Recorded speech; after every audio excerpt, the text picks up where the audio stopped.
Herbert West, Reanimator. 1.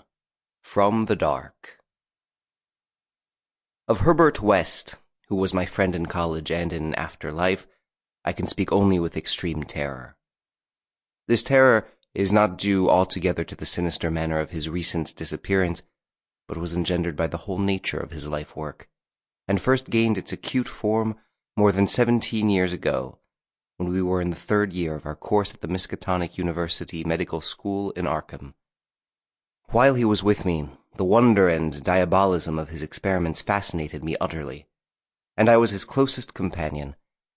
Now that he is gone, and the spell is broken, the actual fear is greater.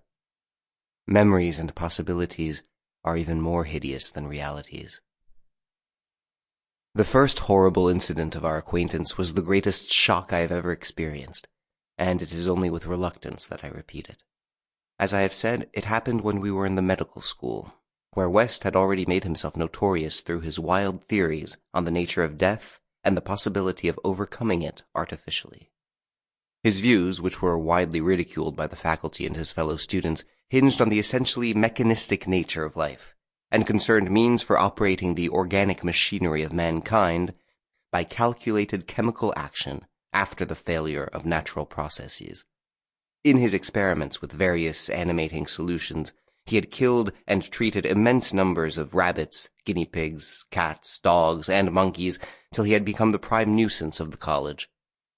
Several times he had actually obtained signs of life in animals supposedly dead, in many cases violent signs.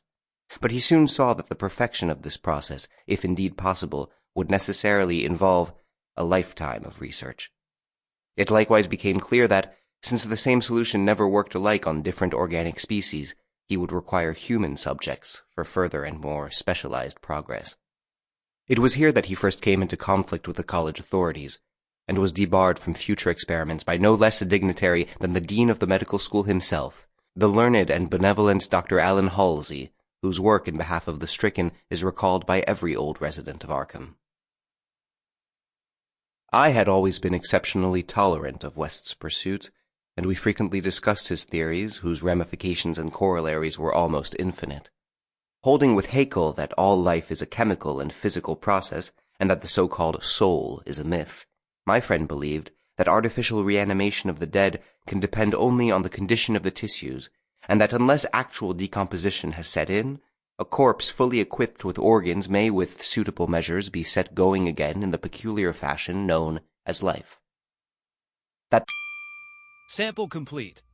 Ready to continue?